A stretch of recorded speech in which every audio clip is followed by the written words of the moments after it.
విదేశాల్లో చదవాలనుకుంటున్నారా? అయితే విదేశ్ కన్సల్ట్ ని సంప్రదించండి.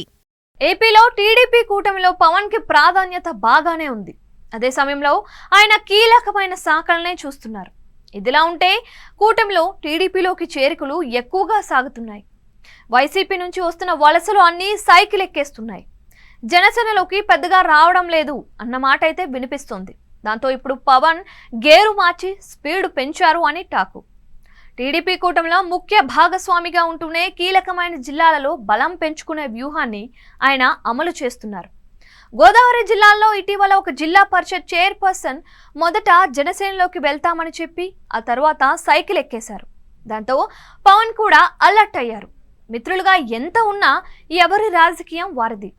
వైసీపీ నుంచి వస్తున్న నాయకులను తాము మాత్రం ఎందుకు చేర్చుకోకూడదు అన్న ఆలోచనతో జనసేన సైతం గేట్లు తెరిచింది. దాని ఫలితంగానే ప్రకాశం జిల్లాలో బిగ్ షాట్ గా ఉన్న బాలినేని శ్రీనివాసరెడ్డి జనసేనలోకి వచ్చి పడ్డారు. పైగా ఆయన జగన్ కి దగ్గర బంధువు. దాంతో వన్ షాట్ టూ బర్డ్స్ అన్నట్లుగా వైసీపీని వీక్ చేయడం, మోరల్ గా కూడా దెబ్బతీయడం జరిగింది అని టాకు. దాంతో వన్ షాట్ టూ బర్డ్స్ అన్నట్లుగా వైసీపీని వీక్ చేయడం, మోరల్ గా కూడా దెబ్బతీయడం జరిగింది అని టాకు. దాంతో పాటు కృష్ణా జిల్లాల్లో కూడా మరో కీలక నేతను జనసేన తన వైపు తిప్పుకుంది. సామినేని ఉదయభాను వైసీపీని వీడి జనసేన వైపు వస్తున్నారు. దీంతో ఆ జిల్లాల్లో జనసేనకు జోష్ పెరిగింది.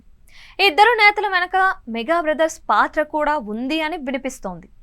జనసేన ఎందుకు ఇలా ఒక్కసారిగా తన స్ట్రాటజీని మార్చింది అంటే ముందస్తు వ్యూహమే అని విశ్లేషిస్తున్నారు.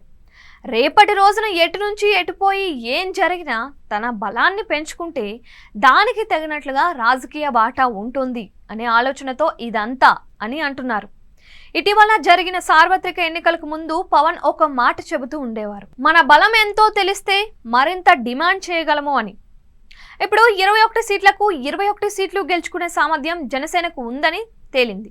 అంతేకాదు, జనసేన బలపడేందుకు కొత్త జిల్లాల నుంచి నేతలను ఆకర్షిస్తున్నారు. ఈ పరిణామాల నేపథ్యంలో రేపటి రోజున ముందస్తు ఎన్నికలు వచ్చినా లేక 5 ఏళ్లకు షెడ్యూల్ ప్రకారం ఎన్నికలు వచ్చినా జనసేన ఇంతకు ఇంత తన సీట్లను పెంచుకోవడానికి డిమాండ్ చేసేందుకు వీలు ఉంటుంది.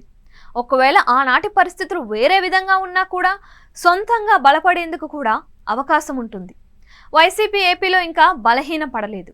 ఆ పార్టీ బలహీన పడితే మాత్రం ఆ పొలిటికల్ స్లాట్లోకి వెళ్ళడానికి జనసేన ఏ మాత్రం ఆలోచించదని వేగంగానే జంప్ చేస్తుందని అంటున్నారు. అప్పుడు కూడా ఏపీలో 2 పార్టీలు ఉంటాయి. ఆ 2 ప్రాంతీయ పార్టీలే అవుతాయి. అలా ఏపీ పొలిటికల్ సినారియో తనకు అనుకూలంగా మార్చుకోవడానికే జనసేన చూస్తోంది అని టాకు. చూడాలి మరి జనసేన డబుల్ ప్లాన్ కొత్త వ్యూహాల పర్యవసానాలు ఎలా ఉంటాయో. విదేశాల్లో చదవాలనుకుంటున్నారా? అయితే విదేశ్ కన్సల్ట్ ని సంప్రదించండి.